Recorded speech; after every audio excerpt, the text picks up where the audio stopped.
আসসালামু আলাইকুম, আমি সবুজ আহমেদ। আজকে আমি যেটা দেখাবো আপনাদের সেটা হলো কিভাবে নাম ছাড়া ফোল্ডার তৈরি করতে হয়। ঠিক আছে, দেখুন আমি এখানে দুইটা ফোল্ডার তৈরি করেছি। একটা হলো নিউ নামে একটা ফোল্ডার এবং এখানে কোনো নাম নেই। ঠিক আছে, এটার ভেতরে আমি একটা লোগো রেখেছি, এই যে এটা লোগোটা রেখেছি। ঠিক আছে, এটা আমি বাইরে রাখলাম। এটার ভেতরে এখন কোনো লোগো আমার নেই। সেক্ষেত্রে দেখুন, এটা কিন্তু আমি নাম ছাড়া তৈরি করেছি আর এটা নাম দিয়ে তৈরি করেছি। তো নাম দিয়ে যদি তৈরি করতে হয় সেক্ষেত্রে একই নামে কোনো দুইটা ফোল্ডার একই জায়গায় কিন্তু হবে না। ধরুন আমি যদি এখানে নিউ নামে যদি আর একটা ফোল্ডার আমি তৈরি করতে চাই সেক্ষেত্রে কিন্তু এটা আর হবে না। কারণ একটু দেখাই আপনাদের। এই ধরুন এভাবে আমি যদি এটাকে সেভ করতে চাই সেক্ষেত্রে দেখবেন এই যে কনফার্ম ফোল্ডার রিপ্লেস। ঠিক আছে, এই আগেরটা চলে যাবে। ঠিক আছে, এইটা থেকে যাবে, এইটা বলতেছে। ঠিক আছে, এরকম ওটা আগেরটা কিন্তু চলে গেল। ঠিক আছে, কিন্তু আমি যদি এই একই ফোল্ডার এই নাম ছাড়া যদি 20টা 50টা 100টাও নেই তাতেও কোনো কিন্তু সমস্যা হবে না। ঠিক আছে, সেক্ষেত্রে খুব একটা মজার বিষয় যে নাম ছাড়া ফোল্ডার তৈরি করা যায়।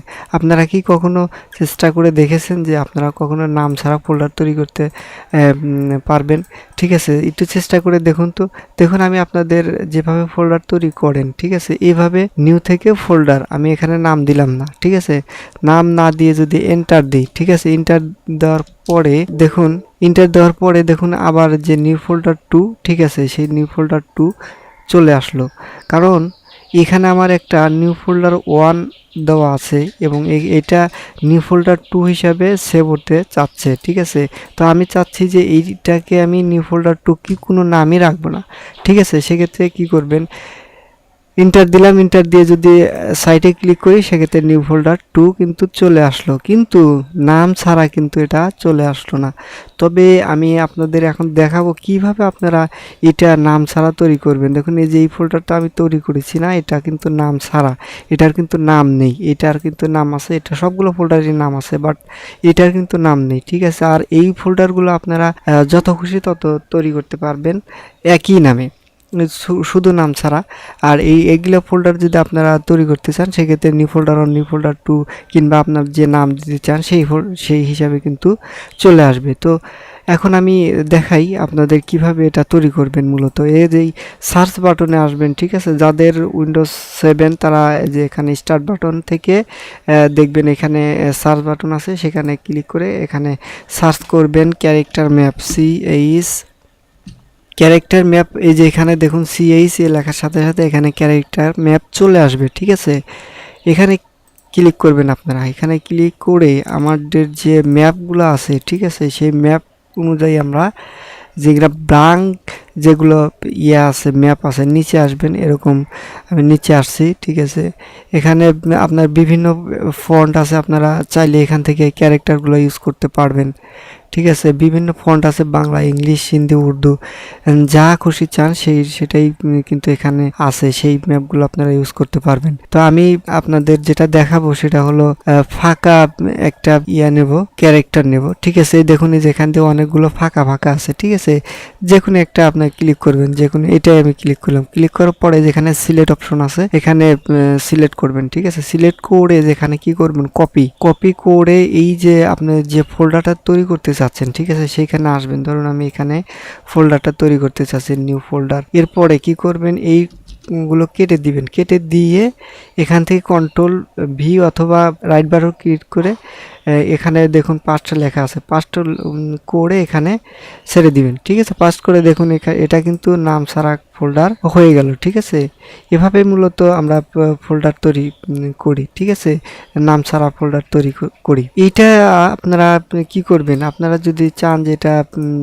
হাইড করে রাখবেন, এরকম ফোল্ডার নামে কোনো অপশন থাকবে না। ঠিক আছে, এরকম হাইড করে রাখবেন। আপনার পিছিতে অন্যজন দেখলে তো বলবে যে এটা ফোল্ডার, বাট নাম নেই। ঠিক আছে, এটা কি করে হাইড করে রাখা যায়। তো এখানে রাইট বাটনে ক্লিক করে আগের মতোই যে পিকচার যে আছে ইমেজে যে ফোল্ডারে যে একটা পিকচার আছে, ঠিক আছে, পিকচারটা কিন্তু আপনারা চেঞ্জ করে দিতে পারবেন। ধরুন আমি এখানে আপনারা রাইট বাটন ক্লিক করে এই প্রপার্টিসে গিয়ে কাস্টমাইজ, ঠিক আছে, কাস্টমাইজে ক্লিক করবেন। কাস্টমাইজে ক্লিক করার পরে যেখানে চেঞ্জ লোগো এখানে আপনারা ক্লিক করবেন। ক্লিক করে এখানেও একটা ফাঁকা একটা অপশন আছে, ঠিক আছে, এখানে এদিকে আসবেন।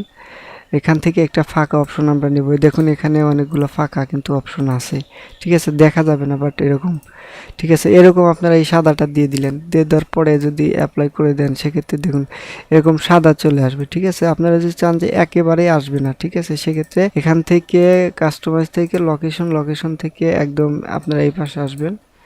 এ পাশে এসে এই যে এটা দিয়ে দিবেন, ঠিক আছে। এটা দিলে আপনার দেখুন এটা কিন্তু একদম আর দেখা যাচ্ছে না, এরকম থাকছে, ঠিক আছে। এরকম করে দিবেন আপনি। এরকম করে দিলে আর কেউ বুঝতে পারবে না যে এটা একটা ফোল্ডার, ঠিক আছে। সহজে কিন্তু কেউ বুঝতে পারবে না যে এটা একটা ফোল্ডার। তো আমি ডিসক্রিপশনে আমরা একটা ভিডিও দিয়ে দেবো যে কিভাবে আপনারা কি করবেন, একটা ফোল্ডার হাইড করে ফেলবেন কোনো সফটওয়্যার ছাড়াই, ঠিক আছে। আপনারা চাইলে সেই ভিডিওটা দেখে নিতে পারবেন, খুব সুন্দরভাবে দেখিয়েছি। এখানে আপনার কি করেছিলাম, এখানে টাইপ করেছিলাম এবং ফোল্ডারটা অটো হাইড হয়ে গেছিলো, এবং কোন ফোল্ডারে সেই ফোল্ডারটা শুধু আপনার মনে থাকলেই কিন্তু সেই ফোল্ডারটা আপনার বের করে ফেলতে পারবেন, ঠিক আছে। সেজন্য অবশ্যই আপনারা ভিডিওটা দেখবেন, অনেক ট্রাস্টেড ভিডিও, অটো হাইড হয়ে যায়, ঠিক আছে।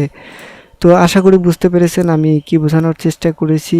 একটা ফোল্ডার নাম ছাড়া কিভাবে তৈরি করা যায় সেটা আমি দেখিয়েছি। দেখুন এখানেও নাম নেই, এখানেও নাম নেই, দুইটা ফোল্ডার কিন্তু একইভাবে তৈরি হলো, এবং এখানে কিন্তু নাম ছাড়া কিন্তু নিউ নামে কোনো ফোল্ডার কিন্তু আর তৈরি হবে না আমার ডেস্কটপে, ঠিক আছে। তো আমি আবার একটু রিভিউ করে ভিডিওটা শেষ করার আগে আবার একটু রিভিউ করে দেখাই যে আমি কি করলাম। এখানে ক্যারেক্টার ম্যাপ লিখবেন, CHA ক্যারেক্টার ম্যাপ লিখে এখান থেকে আপনারা কি করবেন, এখান থেকে একটা ফাঁকা একটা ম্যাপ নেবেন আপনারা, মানে এখানে বিভিন্ন ম্যাপ আছে, এখান থেকে একটা ম্যাপ নেবেন। আমি নিচে আসছি, নিচে আসবেন, নিচে এসে দেখুন এখান থেকে অনেকগুলো আছে, এখান থেকে সিলেক্ট করবেন। সিলেক্ট করে কপি করে এখান থেকে আপনারা যদি নিউ ফোল্ডার তৈরি করতে চান সেক্ষেত্রে ধরুন আমি এই নিউটাকে আমরা কি করব, এটাকে আমরা কি করব, Ctrl+V দিলাম। দেওয়ার পরে সাইটে ক্লিক করলে কিন্তু দেখুন নাম ছাড়া কিন্তু হয়ে গেল।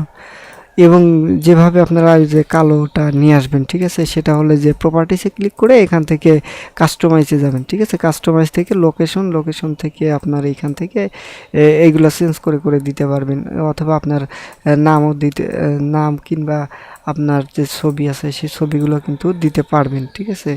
এখান থেকে আপনারা এগুলো দেখে ইউজ করবেন। তো আশা করি বুঝতে পেরেছেন আমি কি বোঝানোর চেষ্টা করেছি, কিভাবে একটা ফোল্ডার নাম ছাড়া তৈরি করা যায়, ঠিক আছে, সেটাই আমি দেখানোর চেষ্টা করেছি।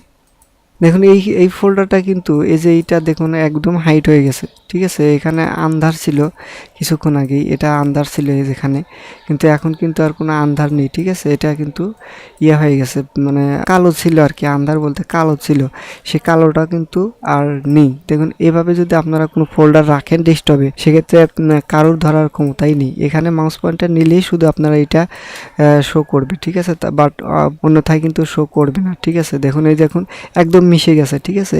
প্রথম অবস্থায় আপনাদের এরকম কালো আসতে পারে, তারপরে যখন রিফ্রেশ দিবেন, ঠিক আছে, তখন কিন্তু ঠিক হয়ে যাবে।